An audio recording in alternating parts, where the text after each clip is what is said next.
찬미 예수님 반갑습니다. 오늘 복음 말씀 또 1독서, 2독서 제가 항상 주일 같은 경우에는 이 모든 것들을 다 관통하는 하나의 단어가 있을 거다 라는 걸 말씀드렸죠. 오늘 독서와 복음들 또 화답송을 들으면 저희들은 알 수 있습니다. 이거를 왜 미사를 드리러 가기 전에 왜 미리 읽어봐야 되냐, 그런 것들을 찾는 거예요. 어떤 하나의 열쇠가 있는 거예요. 이 열쇠를 열면 더 빨리 이해가 됩니다. 1독서부터 볼게요. 1독서 신명기 4장의 말씀인데, 내가 너희에게 명령하는 말에 무엇을 보태서도 안 되고 빼서도 안 된다. 너희는 내가 너희에게 내리는 주 너희 하느님의 명령을 지켜야 한다. 너희는 그것들을 잘 지키고 실천하여라. 실천입니다. 실천. 오늘 이번 주일의 주제는 실천이에요. 실천. 제2독서 야고보서 1장의 말씀인데, 말씀을 실행하는 사람이 되십시오. 말씀을 듣기만 하여 자신을 속이는 사람이 되지 마십시오. 말씀을 들음도 좋지만 실천까지 이르러야 된다라는 말씀을 바오로 사도가 하는 거예요. 실천이 없는 믿음은 죽은 믿음입니다. 오늘 복음에서 마르코 복음 7장의 말씀인데, 바리사이와 율법학자들이 예수님의 제자들이 더러운 손으로 곧 손을 씻지 않고 음식을 먹는 것을 보고 이렇게 말합니다. 어째서 선생님의 제자들은 조상들의 전통을 따르지 않고 더러운 손으로 음식을 먹습니까? 그러니까 예수님께서 말씀하시는 거예요. 이 백성이 입술로는 나를 공경하지만 그 마음은 내게서 멀리 있다.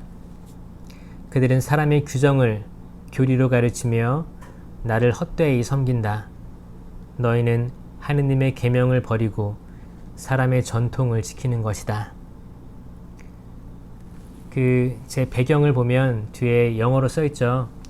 Nothing outside a man can make him unclean by going into him. 그래요. 밖에서 들어오는 것이 사람을 부정하게, 더럽게 만들 수 없다. 밖에서 들어오는 게. Rather, it is what comes out of man that make him unclean. 이게 사람 안에서 나오는 것들이 오히려 더럽힌다. 이 구절을 배경으로 한 건데, 이렇게 말씀하시는 거예요. 나쁜 생각들, 불륜, 도둑질, 살인, 간음, 탐욕, 악의, 사기, 방탕, 시기, 중상, 교만, 어리석음, 이 13가지들이 마음에서 나와서 사람을 더럽힌다. 그러니까 너네들이 더러움에 대해서 이야기할 때 그런 규정들을 보지 말고 그 마음을 봐라, 그거예요. 그러니까 그 바리사이와 율법학자들은 그 당시에 사람들을 더러움하고 의로움하고 구분지었습니다. 아, 저 사람 더럽구나. 저 사람은 부정하다. 부정하다. 손가락질해서 그 사람을 공개적으로 손가락질했기 때문에 그 스티그마타이즈 된 거죠. 그 사람들은 그렇게 구분되었습니다. 사람들이 봤을 때, 아, 저 사람은 바리사이 율법학자들로부터 저런 선언을 받았기 때문에 부정한 사람이야. 멀리해야지. 그 바리사이와 율법학자들이 그렇게 했던 말들로 인해서 그 사람의 영혼들은 죽었던 거예요. 그 말 하나하나가 사람을 살리는 말이 아닌 사람을 규정짓고 단죄했던 말이었습니다. 그러니까 예수님께서는 그 바리사이 율법학자들의 그 마음을 보시는 거죠.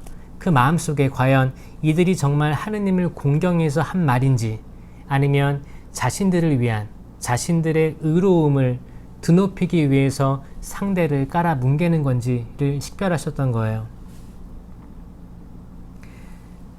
더러움, 부정에 대한 오해를 해결시켜 주시는 겁니다. 많은 사람들이 그렇게 오해하고 있어요. 그래, 내가 이렇게 성당에서 봉사를 하고, 내가 이렇게 아침에 기도를 하고 묵주 기도를 하고 봉사를 하고 하기 때문에 내가 식별하는 것들은 옳을 거야. 그래서 남을 판단하기 시작합니다. 성당 단체가 될 수도 있고 교회 공동체가 될 수도 있고 세상이 될 수도 있습니다. 나는 이런 판단을 해도 괜찮아 라고 스스로 위로하면서 그렇게 얘기하는 거예요. 그런데 그 마음을 자세히 들어보면, 들여다봤을 때 이게 과연 하느님의 영광을 위해서 하는 말인지 아니면 나 스스로를 위해서 하는 말인지, 그게 100% 하느님을 위해서 하는 말로 식별된다면 그것은 옳은 말일 거예요. 그러나 대부분의 사람들은 거기에 100% 온전히 하느님을 위해서 하는 말이 아닐 거란 것입니다. 바리사이, 그 당시 종교 지도자들, 바리사이 율법학자들도 분명히 그 의지는 있었겠죠. 그래, 분명히 우리는 거룩한 사람이 되어야 되고 그런 손을 씻고 먹든지 모두 청결하게, 정결하게 정화한 다음에 어떤 무슨 일이든 해야지 우리가 선택된 민족이 될 수 있다라고 믿었겠죠. 그런데 그 마음에는 악과 싸우는 겁니다. 악은 계속 사람들을 손가락질하게 시킬 거예요. 악은 우리의 마음을 움직여서, 아니야, 잘 들어봐, 너희 본당 신부님, 주교님, 교황님, 교회가 하고 있는 것들, 여기에 대해서 부정적인 게 있어. 그래, 이걸 얘기해야 돼. 사람들을 분열시키자. 왜냐하면 너는 봉사도 하고 있고 기도도 하고 있기 때문에 너 말은 옳아. 그렇게 이간질시키고 갈라 세울 겁니다. 악마가 하는 게 그래요. 악마가 하는 거짓말들은 100% 거짓말이 아니라 한 1% 정도 진실이 섞여 있습니다. 진실이 섞여 있는 거짓말이 더 힘이 세요. 그럼 사람들은 아, 그런가? 라고 속아 넘어가게 되어 있습니다. 그래서 서로 이제 심판하는 거예요. 너는 이렇게 하면 안 돼, 이렇게 하면 안 돼, 이렇게 하면 안 돼. 너는 그렇게 했으니까 너는 하느님의 말씀을 실천하는 사람이 아니야. 이렇게 단죄하기 시작합니다. 이건 굉장히 우리가 걸려 넘어질 수 있는 그런 유혹들 중에 하나예요. 그런 마음들을 잘 돌아보세요. 거기에 이 13가지 조항이 있는지를 성찰해야 됩니다. 나쁜 생각들이 내 안에 있는지, 불륜은 내 배우자에 대해서 또 하느님에 대해서 일편단심한 마음이죠.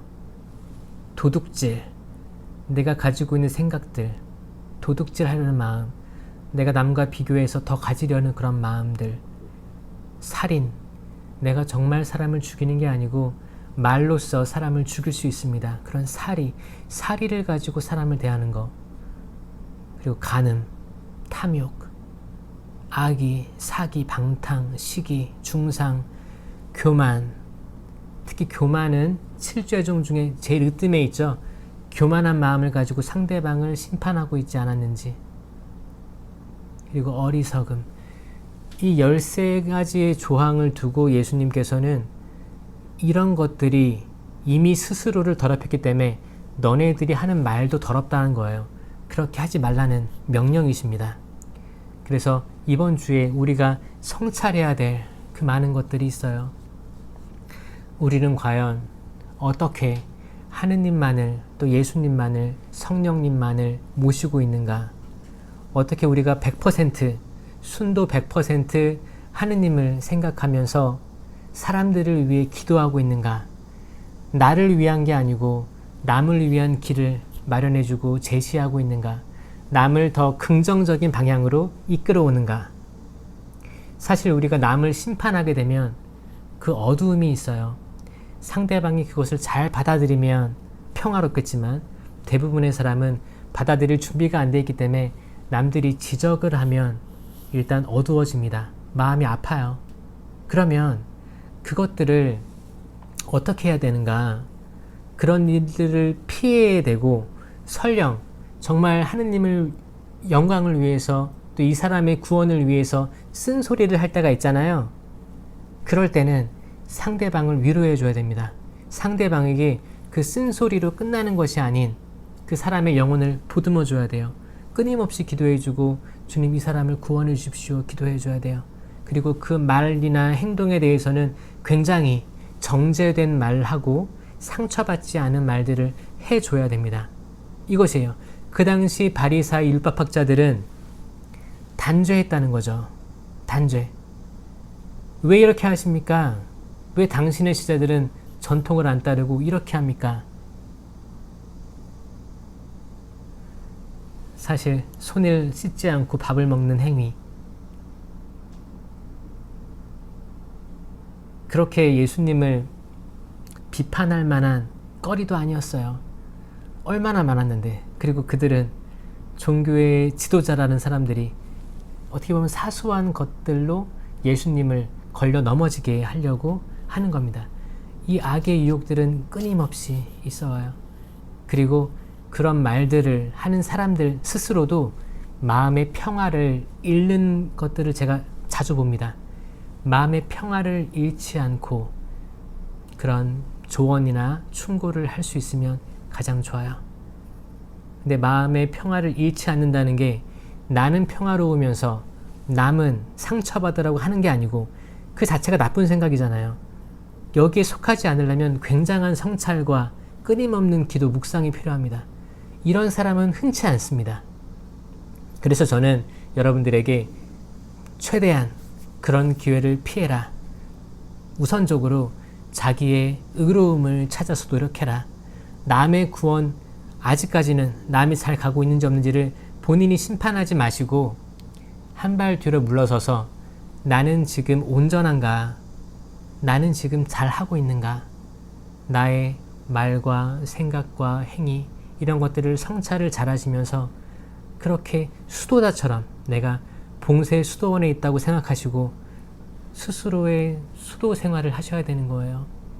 많은 분들이 수도의 제3회에 들어가시죠. 그 이유는 세속에서 살면서 수도자처럼 살고자 하는 그 원의가 있기 때문이에요. 그렇게 끊임없이 갈고 닦으셔야 되는 거예요. 그런 일들도 하기 바쁜데 어떻게 저희가 남을 심판할 수 있겠습니까? 심판은 하느님의 것, 전쟁은 하느님의 것입니다. 우리는 그저 세상을 살고 주어지는 환경 속에서 더 어떻게 하면 긍정적으로 살아갈지를 희망하고 어떻게 하면 긍정적으로 살아가서 열매를 맺어서 그리스도의 대전에 바치는 게 저희의 임무예요. 저는 여러분들이 그 남을 지적하고 계도하기 위해서 쓰는 에너지 있죠? 그 에너지들을 아껴서 본인을 위한 성찰과 본인을 위한 성장에, 영적인 성장에 더 시간을 쓰시는 여러분들이 되었으면 좋겠습니다. 요나 예언자가 먼저 심판을 했죠. 니네베 사람들, 구원받기에 합당하지 않은 사람들, 저는 그들에게 가지 않겠습니다. 그리고 바다에 빠지고 물고기 뱃속에 들어가서 그런 기도를 하는 거예요. 구원은 당신께 있습니다. 그리고 요나는 물고기 배에서 나와서 니네베로 갑니다. 원수 니네베로 가서 이 도성은 40일 후에 무너질 것이다. 그 한마디를 하니까 왕부터 젊은이들까지 모두 죄를 머리에 뒤집어 쓰고 회개했다. 이 어마어마한 말씀을 들으십시오. 심판은 여러분의 것이 아니고 하느님의 것입니다. 이 말씀을 믿으시고 여러분 안에 내적인 평화가 가득하시길 빕니다. 성부와 성자와 성령의 이름으로 아멘.